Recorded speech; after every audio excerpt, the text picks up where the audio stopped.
सचिन मोहिते पाटील यांच्याकडून श्रावण महोत्सवाचं आयोजन जुन्या परंपरा, रूढी आणि संस्कृती नवीन पिढीला माहीत व्हावी यासाठी या महोत्सवाचं आयोजन करण्यात आलं। यामध्ये मोठ्या संख्येनं तरुणी आणि महिलांनी सहभाग घेतला, जल्लोष करीत आनंदोत्सव साजरा केला।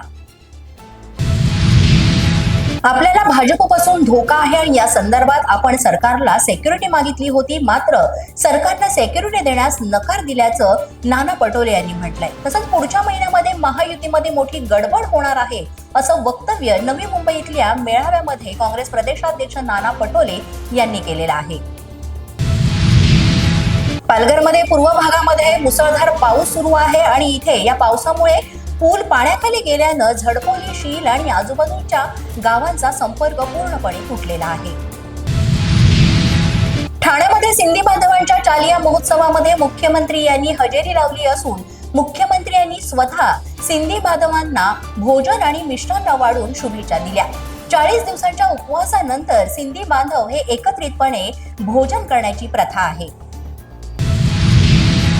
11वी प्रवेशासाठी संधी चौथ्या विशेष फेरीच्या नोंदणीला आजपासून सुरुवात झाली असून संध्याकाळी 6 वाजेपर्यंत अर्ज भरता येणार आहेत। चौथ्या फेरीमध्ये अनेक जागा रिक्त असल्याची सुद्धा माहिती आहे। भंडारी समाजाच्या वतीनं विविध मागण्यांसाठी रत्नागिरीमध्ये मेळाव्याचं आयोजन करण्यात आलं। या मेळाव्याला माजी मंत्री श्रीपाद नाईक यांनी उपस्थिती दर्शवली। तसंच जास्तीत जास्त भंडारी समाजांनी आणि बांधवांनी या मेळाव्याला उपस्थित राहावं असं आवाहन केलं।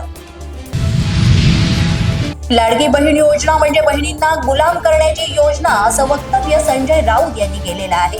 सामनाच्या अग्रलेखातून त्यांनी सरकारवर ही टीका केली आहे। मुंबईतील नगरसेविका संध्या जोशी यांनी अनेक कार्यकर्त्यांसह शिवसेनेमध्ये प्रवेश केलाय। मुंबईतील 80 नगरसेवक आपल्याकडे आले असून त्यातील 50 नगरसेवक हे ठाकरे गटाचे आहेत असं मुख्यमंत्री एकनाथ शिंदे यांनी सांगितलंय।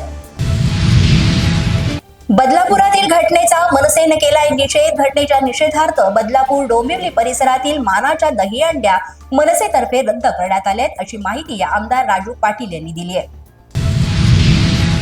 पुण्यामध्ये सहाय्यक पोलीस निरीक्षकावर कोयत्यानं हल्ला करणाऱ्या आरोपीला पोलिसांनी ताब्यात घेतलंय। 12 तासामध्ये पुणे पोलिसांच्या गुन्हे शाखेनं ही कारवाई केली आहे।